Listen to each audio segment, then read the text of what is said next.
Now, correct me if I'm wrong, but I feel like there's such a big difference between the black community in the UK compared to the black community in America. I think especially because there's African Americans in America, where it's just black people who are just from America. When they see other black people, it's like, okay, we all black. It don't really matter where you come from, we all black. In the UK, everybody know where they're from. So it's like there's no real feeling of a shared struggle because we're all black. It's all right, y'all Nigerian, y'all Ghanaian, y'all from Angola. Like people have their small communities within the black community, which is a beautiful thing. It's very, very important to know where you're from. But because of that, I feel like it's a lack of unity in the black community as a whole. When I see a black man going down the street, he's eyeing me up. He's looking at me. Do I know you? What's going on? Where are you from? What you doing? I'm just walking down the street. Versus in America, you see a black brother, yo, what's happening, bro? Like, it's a little bit of, I see you. I see you. I feel, not everywhere. I'm not everywhere. But sometimes, you know what I'm saying? I feel like this is a little bit more unity. But let me know if I'm tripping. I might be wrong. But from my experiences in the UK, bro, like, black people out here, they're very to themselves. They're kind of cliquey. I'm not gonna lie, they're kind of cliquey. Like, people don't seem to, do you know what I mean? What does it really mean to be black in the UK versus to be black in the US? Two sides of the same coin, one shaped by the British Empire, the other by the American slavery, both carrying history on their bones and pride in their hearts. Hi everyone, welcome to the channel where we dive into stories that bridge worlds and spark conversations. Today, we're exploring a very powerful topic: Black British versus the African American. Different cultures, same struggles.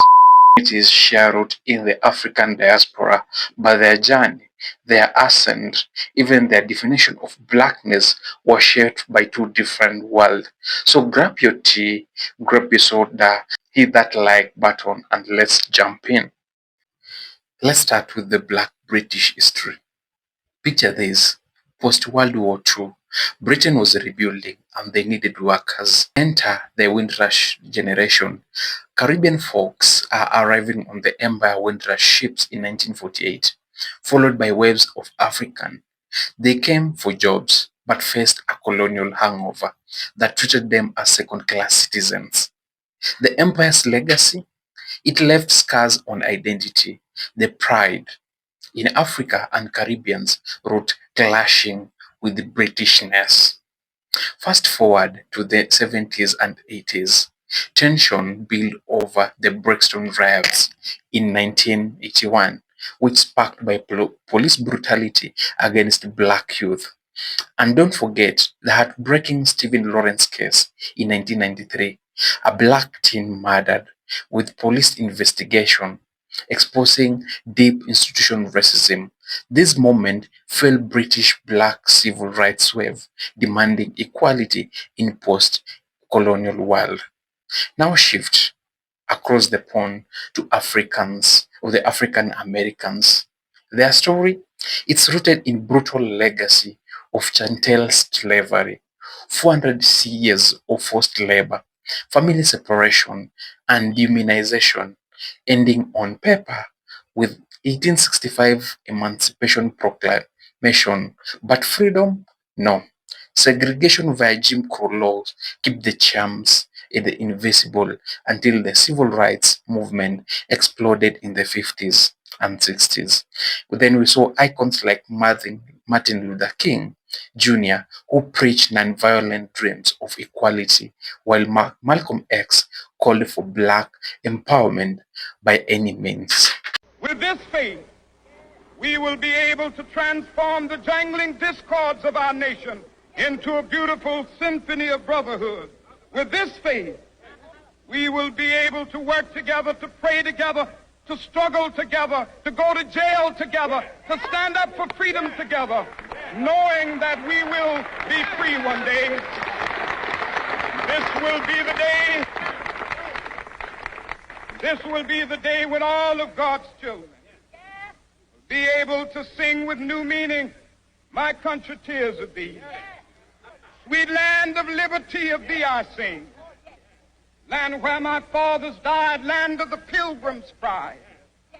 From every mountainside, let freedom ring. And if America is to be a great nation, this must become true. Even today, the fight rages on through Black Lives Matters, born from Trevor Martin and Ferguson in 2013, from lynching to modern day killings like the George May Floyd. The pain echoes through generation. I think we as Black Brits do not give ourselves enough credit about the fact that we have actually formed our own culture. I don't think it's entirely our fault. I think nobody gives us that credit. I think everyone loves to talk about how we're like this mini little, because we don't make up much of the diaspora, to be fair. We make up a very, very minute amount of people in the culture, right? Because, you know, who makes the biggest contributions to black pop culture in terms of across the diaspora? It's people who are straight from the continent. It's Africans, like Afro beats and Mapiano, all those people, and African Americans. Those are the people who make the most contributions to pop culture, right? And we are in this like little subsection of people who don't like entirely affect the culture, but I feel like we're disregarded very much, and I don't understand why. I think part of the problem is that when we introduce ourselves by mostly by like the country that our parents are born in, right? For example, if I'm introduced myself and somebody asks me where I'm from, I'm going to say I'm Nigerian, right? I'm not going to say that I grew up in the UK. I feel like that much is implied by the way that I speak, obviously. I find like most of the diaspora, like no one ever really beefs, but like I feel like a lot of the diaspora have problems with like African Americans, and I don't love it, to be fair. I kind of hate it when people do that, but I think that like a lot of the issues that people have with African Americans is that they center their Americanness so much. I think we as Black Brits have the opposite problem. I think we decenter our Britishness too much. If you are a Black Brit, right, Britain or the UK represents our oppressors, right? We were all colonized by British people, right? And so we don't want to give them any credit for becoming the people that we are, but we have to. I think we do ourselves a disservice when we do that, because I think we really undermine our contributions to culture by doing that, because we crave so much to not center our Britishness. I have more in common with a British Caribbean person than I do with somebody who's from Nigeria, and that just is the truth. If I was like to think about who is most like-minded as me, yeah, and I had a Black British person in front of me who happens to be Caribbean versus a Nigerian person who's from back home, I'm going to think I have more in common with the Black British person who happens to be Caribbean, because the truth is we created our own culture, we created our own pocket of blackness here in the UK, and I just don't think we acknowledge that enough. We created our own language, we created our own way of like congregating together. We created stuff like ACS. That's something that people from other places aren't going to relate to. Do you know what I'm saying? We have created our own thing here, right? There's grime music, there's British rap. It comes from all of us, right? We've all contributed.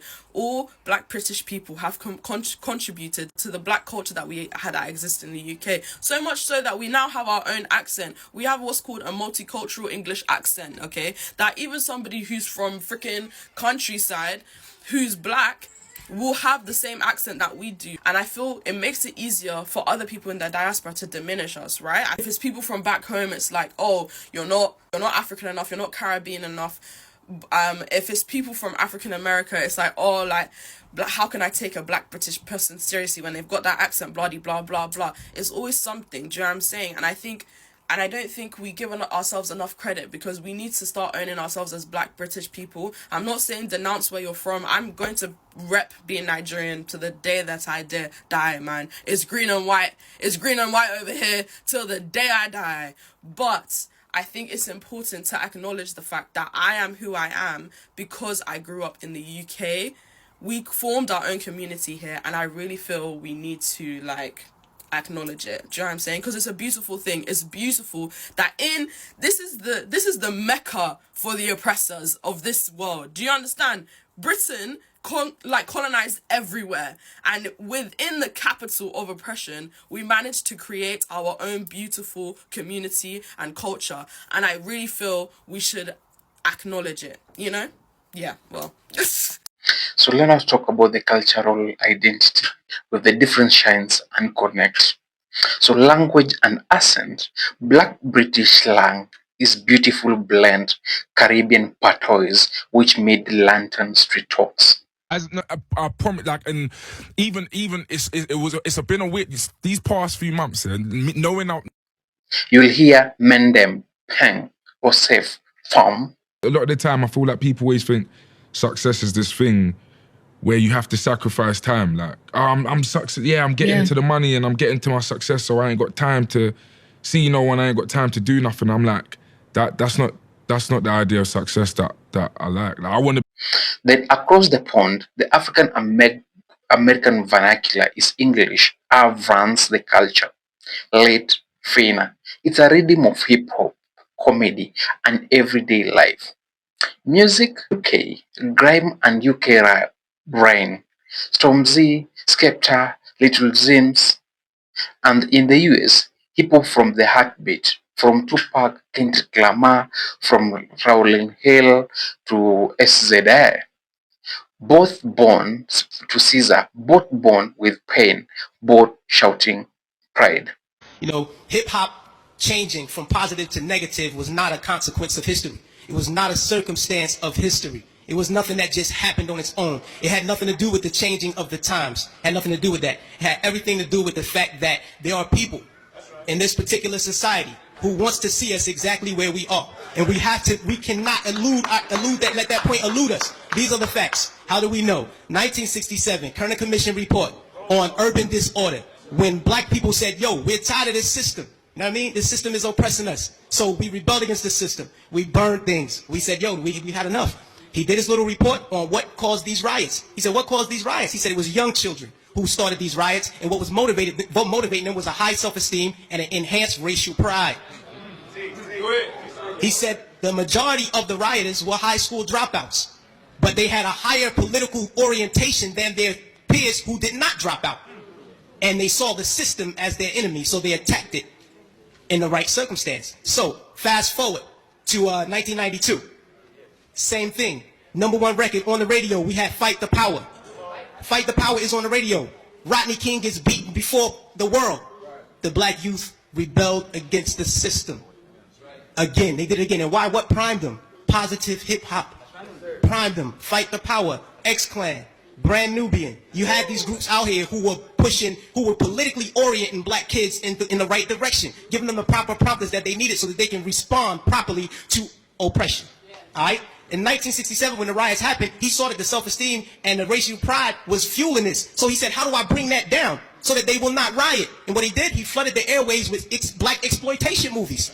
Nigga Charlie and the Return of Nigga Charlie. These were movies. Hip-hop didn't start calling people niggas. We had Shav. We had Coffee. Black girl turned prostitute to do whatever. You know what I mean? But these black exploitation movies brought down the self-esteem and racial pride so that the kids will not rebel against this system of oppression. 92, the racial pride was back in effect. We had black kids going to Dr. Ben Yuckinin lectures. We were spending our money to go see Farrakhan speak as opposed to going to a strip club. This is where we were. The most coveted article of clothing was a historically black college or university sweater. We were motivating children towards positive attitudes and lifestyles. And when Rodney King got the beating, has responded properly. Fast forward to our day. Sean Bell is shot 50 times in the street in New York by police officers. #1 song on the radio, Like a Lollipop. Nobody do nothing. Nobody respond to nothing. Trust me. Just like the brother, I believe it was JT, the bigger figure, who said that the label executives came to him and said, yo, brother, we need you talking about guns and whores. You know what I mean? That's right. That happens. I've been in those meetings with management and had to asking me, is what you're saying really what you believe so that we'll know how to market you properly? You know what I mean? This happens. Young Buck on his album, he has a song on his album that talks about police terrorism. The label said absolutely not. Jimmy Iovine said absolutely not. You cannot put that record on the album because it might create an atmosphere that might put police officers' lives in danger. Right. So they took the record off, but they let him keep the other 14 songs on the album that talked about killing black youth. So this is what we're doing. We're not dealing with a circumstance or consequence of history. You know what I mean? The environment that we're embedded in puts us in a situation where we feel we have to maneuver and play the game and water our message down. You know what I mean? But no, what happened was they intentionally shifted the paradigm to get us exactly where we are right now. Right now, we're feeding the prison industrial complex right now. Our kids are going to prison because they're promoting these records. They're promoting these records daily that send us to jail. You know what I mean? It's cool to go to jail. You know what I mean? They glorify these things. And it's not the black youth. We're in a position where we get, like the brother said, the choice. You know, he said, yo, I chose the positive. So I didn't do it. But every youth is not going to take that route. I know I come from the projects. Grew up in the projects all my life. You know what I mean? And we're not turning down $500,000 to say nigga. We're not going to do it because we won't turn down 200 to take a package of crack from one corner to the next. You know what I mean? We live in a state of poverty and one of all things. So it's hard for us to make that. Our judgment is clouded. Let's talk about fashion. So black breeds rock, Afro sweaters, swaggers, tracksuit, Caribbean color, African prints, African Americans. They think Harlem Branson's elegance, HBCU energy, and today hyper-based drip. Let's talk about the food. You know, London plates are filled with jack chicken, jollof fries, and plantain, while American souls food are tried fried catfish, collard greens, mac and cheese, and cuisines, which were built from resilience. It's different flavor, different seasoning, but the joy and creativity of survival hits back in their core. Beneath all the brilliance, the struggle usually continues. There's police brutality. In the UK, black people are up to 10 times more likely to be stopped and searched. In the US, you've seen names turn into hashtags. George Floyd, Brown, George Floyd, Breon Taylor, and many more people. Education and empowerment. The black students in Britain face higher exclusion rates. In America, the school to prison pipeline traps too many people before adulthood. And what about the representation? We've seen where blacks are underrepresented in both rooms, in parliament, and in Hollywood scripts. And the mentality health still is a taboo. Yeah, it's a big problem, and I think the world, especially in the black community, has not embraced this problem. You know, I experienced that firsthand, you know what I mean, and I see how heavy that can be on an individual. So I think we need to, as black people, we need to get past the whole macho thing and get past the taboo idea of somebody having mental issues and embrace it and then try to address it from then. Yeah. Or a topic taboo while trauma runs deep in people's mind. We are not defined by our pain, we are defined by our power. From London's Notting Hill Carnival to Americans' Juneteenth celebration, joy has always been resistance. You've seen people like Claudia Jones in Britain and Angela Davis in the US who have carried the same fire. Black Lives Matters turn in the local pain into a global solidarity. When you talk about art and unity, you've seen rappers like Stormzy on Glanzo Barry stage in a Star Proof Fest, Beyonce channeling Fela Kuti's rhythm, you know, Gavi's Pan-African's dreams still live on, and you're still building that bridge. This is not just a story, it's a call to action, you know, a deeper dive. You know, for more insight about a UK fire, read a book called Native by Akala. And also, if you want to energize the US fire, there's the book called The Fight This Time for US Fire. Connect across the pond, follow creators from both sides, amplify their voices, support black-owned business globally, show up for the fights that are not yours alone. Because when we link up arms, we write the story. What resonates most with you? Drop it in the comments. Black, British, and African Americans, or Ali. Let's chat. Smash subscribe for more Diaspora deep dive. Till next time, thank you. We got jokes today. Imagine saying hip hop isn't Black American culture, but hip hop is its own culture. Hip hop, created by Black people in the Bronx. This is something that was said by a Black person who's not American. And this person is giving a comment on ADIV's video because you guys, the Black diaspora stuff continues. Now you have somebody so brazen as to say that hip hop culture, okay, that like this comment says, created by Black folks in the Bronx, is now not created by Black Americans. You cannot, you guys, you cannot make this stuff up. And I just had to respond to this and share this comment because this person absolutely 1000% correct. And you have people, it's a Black person from the UK, you know, they are now going so far as to tell untruths, full out, you know, hip hop culture wasn't created by Black people. So this is what I'm saying. So this is how you know that it goes beyond facts and truth. These are people who are legitimately jealous and envious because now you are taking things that absolutely we created, and because you want to, I don't know, look down on us, make us feel, try to make us feel inferior or whatever, you know what I mean? You're now lying on us. Like, so now, you know, you done took it to the point, well, you know what? The fact that I can say y'all don't have culture and y'all can go and list all these things. Well, now we're going to take hip hop culture from you. It is insanity. And so it goes back to my previous video, y'all. Y'all remember that previous video? That previous video was block them.